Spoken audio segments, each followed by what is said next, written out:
ಓ ಮನಸ್ಸೇ, ನಿನ್ನ ಜೊತೆ ಯಾರೂ ಇಲ್ಲ ಅನ್ನಿಸುತ್ತಿದೆಯಾ?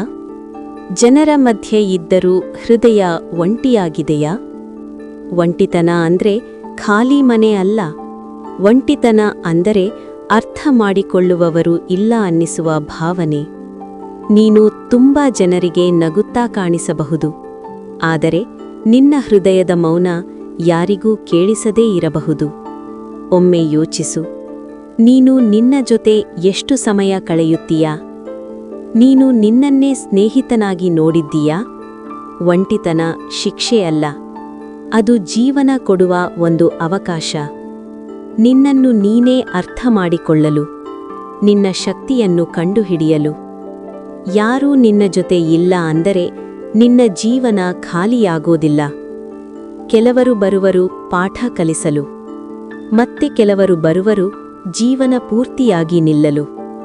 ಇವತ್ತು ನೀನು ಒಂಟಿಯಾಗಿರಬಹುದು, ಆದರೆ ಇದೇ ಸಮಯ ನಿನ್ನ ಬೆಳವಣಿಗೆಯ ಸಮಯ. ನಿನ್ನ ಆಸಕ್ತಿಯನ್ನು ಹುಡುಕು, ನಿನ್ನ ಕನಸನ್ನು ಹಿಡಿದುಕೋ, ನಿನ್ನ ಸಮಯವನ್ನು ನಿನ್ನ ಮೇಲೆಯೇ ಹೂಡು. ಒಂಟಿತನ ನಿನ್ನನ್ನು ಮುರಿಯಲು ಬಂದಿಲ್ಲ, ನಿನ್ನನ್ನು ಬಲಿಷ್ಠನಾಗಿಸಲು ಬಂದಿದೆ. ಓ ಮನಸ್ಸೇ, ನಿನ್ನ ಜೊತೆ ನೀನೇ ಇರು. ಒಂದು ದಿನ ನಿನ್ನನ್ನು ಅರ್ಥ ಮಾಡಿಕೊಳ್ಳುವವರು ಖಂಡಿತ ಬರುತ್ತಾರೆ. ಒಂಟಿತನದಿಂದ ಬೇಸತ್ತು ನಿನಗೆ ಜೊತೆಯಾಗಲು ಒಂದು ಜೀವ ಇದ್ದೇ ಇರುತ್ತದೆ. ಅವರು ನಿನ್ನ ಹಾಗೆ ನಿನಗೆ ಕಾಯುತ್ತಿರುವುದು. ಒಂಟಿತನವನ್ನು ನೀನು ಎಂದೂ ಶಿಕ್ಷೆಯೆಂದು ಭಾವಿಸಬೇಡ. ಅದು ದೇವರು ನಿನಗೆ ಕೊಡುತ್ತಿರುವ ಪರೀಕ್ಷೆಯೆಂದು ಭಾವಿಸು. ಅದರಲ್ಲಿ ಗೆದ್ದು ನೋಡು. ದೇವರು ನಿನಗೆ ಸರಿಯಾದ ಸಂಗಾತಿಯನ್ನು ಕೊಡುತ್ತಾನೆ. ಅವರಿಗಾಗಿ ನೀನು ಕಾಯುವಿಕೆಯನ್ನು ನಿಲ್ಲಿಸಬೇಡ. ಅವರು ಮುಂದೆ ಬಂದಾಗ ಗುರುತಿಸದೆ ಮಂಕಾಗಬೇಡ.